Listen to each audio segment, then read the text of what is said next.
वेदना, ज्योति और नीरज की टीस। ज्योति का मन अचानक 10 वर्षों बाद नीरज को देखकर अशांत हो उठा था। 10 वर्षों पहले का दृश्य उसकी आंखों के सामने तैरने लगा। ठंड की भरी दोपहरी में हाथ पैर सुन्न पड़ते जा रहे थे। वह तो अपनी सहेली के घर एक छोटे से फंक्शन में आई थी, पर यूं अचानक नीरज वहां टकरा जाएगा उसने कभी सोचा ना था। ज्योति न चाहते हुए भी नीरज के विषय में सोचने को मजबूर हो गई थी।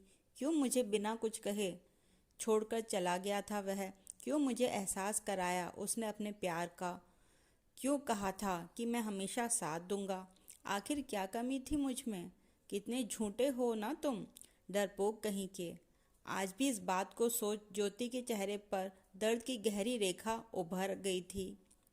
पर दूसरे ही क्षण गुस्से के भाव से पूरा चेहरा लाल हो गया था। फिर वही सवाल जेहन में आने लगे थे कि वह मुझे क्यों छोड़ गया था। आज क्यों फिर मुझसे मिलने आ गया। यूं सामने आए नीरज को देखते ही मन में बेचैनी और सवालों की झड़ी लग गई थी। ज्योति ने दोबारा उस कागज के टुकड़े को खोला और पढ़ा। नीरज ने केवल 2 लाइनें लिखी थीं। प्लीज एक बार बात करना चाहता हूँ। यह मेरा मोबाइल नंबर है। हो सके तो अपना नंबर एसएमएस कर दो। यही पढ़कर ज्योति बेचैन थी और सोच रही थी कि अपना मोबाइल नंबर दे या नहीं। क्या इतने वर्षों बाद कॉल करना ठीक रहेगा? इन 10 वर्षों में क्यों कभी उसने मुझसे मिलने या बात करने की कोशिश नहीं की?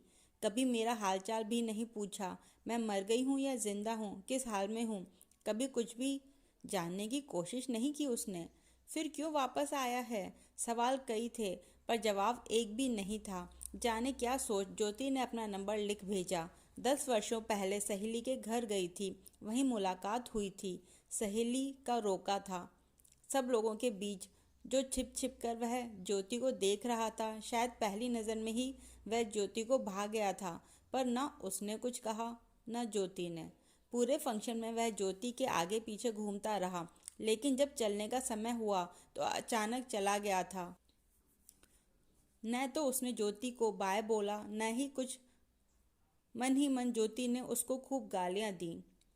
उस मुलाकात के बाद तो मिलने की उम्मीद भी नहीं थी। न उसने ज्योति का नंबर लिया, न ज्योति ने उसका। ऐसी तो पहली मुलाकात थी ज्योति और नीरज की। कितनी अजीब सी। ज्योति सोच सोच कर मुस्कुरा रही थी। नीरज से हुई मुलाकात ने ज्योति के पुराने मीठे और दर्द भरे पलों को हरा दिया था। एक दिन सहेलियों के साथ पैसिफिक मॉल में मस्ती करते हुए नीरज से मुलाकात हो गई। वह मुझे बेबाकी से मिला। बात ही बात में उसने मेरा नंबर और पता ले लिया। अगले दिन शाम को घर पर बेतकल्लुफ़ी के साथ हाजिर भी हो गया था। सारे घर वालों को उसने सेल्फ इंट्रोडक्शन दिया और ऐसे घुल मिल गया जैसे सालों से हम सब से जान पहचान हो। ज्योति यह देख हैरान भी थी और कहीं ना कहीं उसे एक अजीब सी फीलिंग भी हो रही थी। बहुत मिलनसार स्वभाव था उसका। माँ, पापा और ज्योति की छोटी बहन तो उसकी तारीफ करते नहीं थक रहे थे। वास्तव में उसका स्वभाव, हाव भाव, सब कुछ कितना अलग और प्रभावपूर्ण था। ज्योति उसके साथ बहती चली जा रही थी। वह फैशन डिज़ाइनर बनना चाहता था। नेट के फाइनल ईयर में था। उससे मेरी अच्छी दोस्ती हो गई थी। रोज आना जाना होने लगा था। ज्योति के परिवार के सभी लोग उसे पसंद करते थे। धीरे धीरे उसने ज्योति के दिल में भी खास जगह बना ली थी। ज्योति जब उसके साथ होती तो उसे लगता ये पल यहीं थम जाए। उसके साथ बिताए पलों को याद में वह खोई सी रहती थी। ज्योति को यह एहसास हो गया था कि नीरज के दिल में भी ज्योति के लिए खास फीलिंग्स हैं, जब तक उसने ज्योति को अपनी फीलिंग्स बताई नहीं थी। नीरज और ज्योति का कॉलेज एक ही रास्ते पर पड़ता था, इसलिए नीरज अक्सर ज्योति को घर छोड़ने आया करता था। और तो और ज्योति को भी उसके साथ आना अच्छा लगता था। रास्ते भर वे बातें करते। वह उसकी बातों पर ज्योति का हंसना कभी खत्म ही नहीं होता था। वह अक्सर कहा करता था, ज्योति की मुस्कुराहट उसे दीवाना बना देती थी। इस बात पर ज्योति और खिलखिलाकर हंस पड़ती थी। आज भी ज्योति को याद है, नीरज ने उसे 2 महीने बाद उसके 21वें बर्थडे पर प्रपोज किया था। औसतन लोग अपनी चाहत को गुलदस्ते या उपहार के साथ दर्शाते हैं, पर उसने ज्योति के हाथों में एक छोटा सा कार्ड रखते हुए कहा था, क्या तुम अपनी जिंदगी का सफर मेरे साथ करना चाहोगी? कितनी दीवानगी थी उसकी बातों में। ज्योति उसे समझने में असमर्थ थी। यह कहते कहते नीरज उसके बिल्कुल नज़दीक आ गया और ज्योति का चेहरा अपने हाथों में थामते हुए उसके होठों को, दोनों की सांसें एक हो चली थीं। ज्योति का दिल जोरों से धड़क रहा था। खुद को संभालते हुए वह नीरज से अलग हुई। दोनों के बीच एक अजब सी मुस्कुराहट ने अपनी जगह बना ली थी। कुछ देर तो ज्योति वहीं बुत की तरह खड़ी रही थी। जब उसने ज्योति का उत्तर जानने की उत्सुकता जताई तो ज्योति ने फौरन हाँ कह दिया। उस रात ज्योति एक पल भी नहीं सोई थी। वह कई विषयों पर सोच रही थी, जैसे करियर, आगे की पढ़ाई और ना जाने कितने ख्याल उसके दिमाग में आते। नींद आती भी कैसे, मन में बवंडर जो मचा था। तब ज्योति मात्र 21 वर्ष की ही तो थी, फाइनल ईयर में थी। नीरज भी केवल 25 वर्ष का था। उसने अभी नौकरी के लिए अप्लाई किया था। इतनी जल्दी? शायद नीरज भी शादी नहीं करना चाहता था, वह मास्टर्स करना चाहता था। पर ज्योति उसे यह बताना चाहती थी कि वह उससे बेहिंता मोहब्बत करती है और हाँ, जिंदगी का पूरा सफ़र उसके साथ ही बिताना चाहती है। इसलिए उसने नीरज को कॉल किया। तय हुआ कि अगले दिन जीआईपी मॉल में मिलेंगे, पर ऐसा कुछ नहीं हुआ। यह बात ज्योति के मन में ही रह गई थी, कभी उससे बोल नहीं पाई। जैसा ही दोनों ने तय किया था, अगले दिन ज्योति तय समय पर वहां पहुंच गई। वहां पहुंचकर नीरज का फ़ोन मिलाया तो फ़ोन स्विच ऑफ आ रहा था। वह वहीं उसका इंतज़ार करने बैठ गई थी। आधे घंटे बाद फिर फ़ोन मिलाया, तब भी फ़ोन ऑफ ही आ रहा था। ज्योति काफ़ी परेशान और विचलित थी, पर उसने सोचा शायद कोई ज़रूरी काम में फंस गया होगा। वह उसका इंतज़ार करती रही। इंतज़ार करते करते काफ़ी देर हो गई, पर वह नहीं आया। उसके बाद उसका फ़ोन भी कभी ऑन नहीं मिला। 2 वर्षों तक ज्योति उसका इंतज़ार करती रही, पर कभी उसने एक कॉल भी नहीं किया। इन 2 सालों में उसने अपने मम्मी पापा से अपने दिल की बात बताई तो उन्होंने भी नीरज को मैसेज किया, पर कब तक वे इंतज़ार करते। आखिर थक कर उन्होंने ज्योति की शादी जय से करवा दी। ज्योति भी कुछ नहीं कह पाई। जय एक कंपनी चलाता था, उसके माता पिता उसके साथ ही रहते थे। ज्योति विवाह के बाद सब कुछ भूलना चाहती थी और नए माहौल में, नए परिवार में ढलना चाहती थी। पर शायद सोचा हुआ काम कभी पूरा नहीं होता। शादी के बाद कितने साल लग गए थे ज्योति को उसे भूलने में, पर वह ठीक से भूल भी तो नहीं पाई थी। कहीं ना कहीं किसी मोड़ पर नीरज की याद आ ही जाया करती थी। आज अचानक क्यों आया है और क्या चाहता है? ज्योति की सोच की कड़ी को तोड़ते हुए तभी अचानक फ़ोन की घंटी बजी। एक अनजाना नंबर था। दिल की धड़कनें तेज हो चली थीं। ज्योति को लग रहा था हो न हो यह नीरज का ही कॉल है। वह एक आवेग सा महसूस कर रही थी। कॉल रिसीव करते हुए उसने हेलो कहा तो दूसरी ओर नीरज ही था। नीरज ने अपनी भरी आवाज़ में कहा, हेलो। आप इतने सालों बाद भी? नीरज की आवाज़ ज्योति के कानों से होते हुए पूरे शरीर को झंकृत कर रही थी।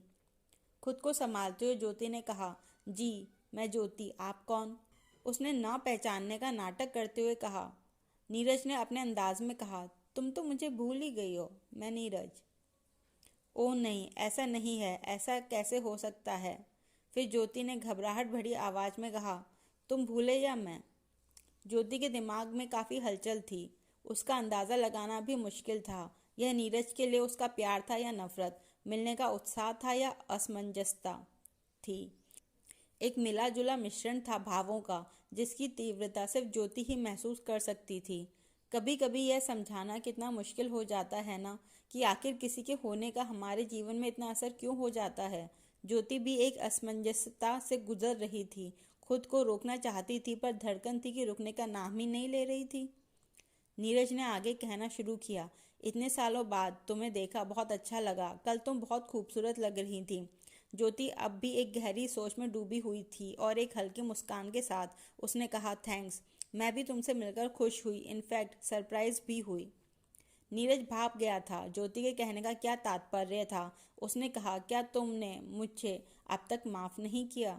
मैं जानता हूँ तुमसे वादा कर मैं ना आ सका। ज्योति ने कहा, 10 साल कोई कम तो नहीं होते। माफ़ कर दूँ? मैं आज तक अपने को ही माफ़ नहीं कर पाई। उसकी बात से व्यंग साफ झलक रहा था। कैसे करूं तुम्हें माफ़? क्या लौटा सकते हो बीता वक्त? मैंने ही नहीं, मेरे माता पिता दोनों ने भी तुम्हारे जवाब का तुम्हारा बहुत इंतजार किया। क्या दोष था उनका? यही ना कि उन्होंने तुम्हारे साथ मेरे सुखी जीवन की चाह की, मेरे सपनों को सच करना चाहा। और तुमने क्या किया? मैं जानना चाहती हूँ, क्या हुआ था तुम्हारे साथ? क्यों नहीं आए तुम? ज्योति की आवाज से नाराजगी साफ झलक रही थी। अपने को संभालते हुए नीरज ने कहा, मैं तुमसे प्यार करता था, करता हूँ और करता रहूंगा। तुमसे तो इजहार कर दिया था, पर दुनिया के सामने अपना प्यार कबूल करने की हिम्मत नहीं कर पाया। अगले दिन तुमसे मिलने आने से पहले सोचा, क्यों ना दिल की बात अपने घर वालों को भी बता दूं। माँ तो सुनते ही नाराज हो गई और बाकी सबने चुप्पी साध ली। माँ कुछ सुनने को तैयार ही नहीं थी। अपनी कसम देकर उन्होंने मुझे आने से रोक दिया। अगले दिन ही मुझे पढ़ने के लिए बाहर भेज दिया गया। मुझ में इतनी हिम्मत नहीं थी कि परिवार से अलग हो जाऊं, और न ही तुम्हारे सवाल का सामना करने की हिम्मत थी मुझ में। बाद में पता चला कि मेरी माँ बहुत पहले ही मेरा रिश्ता तय कर चुकी थी। उन्होंने मेरे सुनहरे भविष्य के लिए बहुत से सपने बुन रखे थे, और ये सारी चीज़ें आपस में इतनी उलझी हुई थी कि उन्हें सुलझाने का वक्त ही नहीं मिला। और तो और, माँ इस रिश्ते के लिए तैयार नहीं होंगी, मैं जानता था। उन्होंने अपनी कसम देकर मेरे पैर रोक दिए। उन्हें उस वक्त मैं कह ही नहीं पाया कि मैं अपनी ज़िंदगी वहीं छोड़ आया हूँ। उस वक्त मैंने चुप रहना ही ठीक समझा था, या यह कह लो मैं डर गया था। जब तक हिम्मत आई, पता चला तुम्हारा रिश्ता हो चुका है। तुम्हारा मोबाइल ऑफ होने की वजह से तुम तक खबर पहुंचाना भी मुश्किल था। तुम नए बंधन अपना चुकी थी। मैं जानता हूँ तुम अपनी ज़िंदगी से खुश नहीं हो, इस बंधन में खुश नहीं हो। शायद इसका कारण मैं हूँ। हाँ, इन सब बातों के कोई मायने नहीं हैं अब। नीरज, किस जिंदगी की बात कर रहे हो? वह जिसे तुम जानते थे वह तो तभी खत्म हो गई थी जब तुम बीच में ही छोड़कर चले गए थे। और अब यह जिंदगी कर्जदार है उन दो मासूमों की जिन्हें मैंने जन्म दिया है। रोते हुए ज्योति ने कहा। क्या हम फिर से आगे नहीं सोच सकते ज्योति? नीरज ने पूछा। फिर यह कैसा सवाल है? अब दो प्यारी प्यारी जिंदगियां भी जुड़ी हुई हैं मुझसे। मैं एक बार अपने आप को धोखा दे चुकी हूँ, लेकिन अब सबको धोखा देना होगा। और सारी बातें छोड़ो, क्या अब है तुम में हिम्मत सबका सामना करने की? अरे, जो तब नहीं कर पाया वह आज कहाँ से हिम्मत करेगा? मुझे नहीं मालूम था कि तुम इतने डरपोक हो गए। मैं लड़की होकर भी हिम्मत कर पाई उस समय। और तुम, बहुत इंतजार किया तुम्हारा और तुम्हारे जवाब का। नीरज की आवाज़ भारी हो गई थी, और अपने को संभालते हुए वह बोला, क्या तुम अपनी इस जिंदगी में खुश हो? यही सवाल मैं करूं तो? ज्योति ने कहा। शायद नहीं, बस जी रहा हूँ। एक बीवी है, बेटी है, अच्छी है, बस। वह मेरा प्यार नहीं है। दिल में एक खालीपन है, पर उस खालीपन को भरा नहीं जा सकता, यही हकीकत है। नीरज बोला। नीरज, कितनी अजीब सी बात है ना। जो हम चाहते हैं वह मिलता नहीं, और जो मिलता है उसे हम चाहते नहीं। कहते हुए ज्योति सुबकने लगी थी। कोशिश तो बहुत की थी कि रोक ले इन आंसुओं के सैलाब को, पर इतने सालों से वही तो कर रही है। दुनिया में दो तरह के लोग होते हैं। एक वे जो प्यार के लिए सब कुछ छोड़ देते हैं, दूसरे वे जो सबके लिए प्यार छोड़ दें। तुम दूसरी तरह के लोगों में आते हो। तुमने भी तो सुनहरे सपने और करियर को ही चुना था, क्यों? ज्योति ने आगे कहा। तुम सही कह रही हो, पर एक सच यह भी है कि आपकी जेब में रुपए न हो और आपका बच्चा या परिवार का सदस्य दर्द से तड़प रहा हो, तब प्यार को नहीं परोस सकते।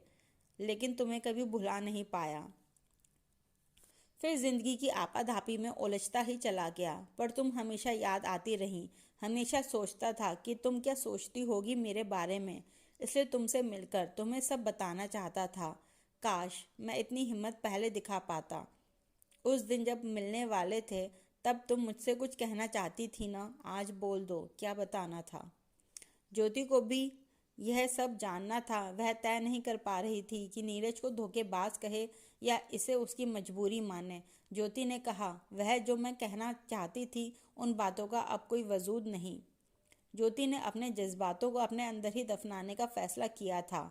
एक फीकी सी मुस्कुराहट के साथ ज्योति ने कहा, तुमसे बात करके अच्छा लगा। अब शायद आंसुओं का सैलाब और हिचकियों का तूफान उसे बात नहीं करने दे रहा था। अंत में सिर्फ अच्छा कहकर उसने बातों के सिलसिलों पर पूर्ण विराम लगाना चाहा।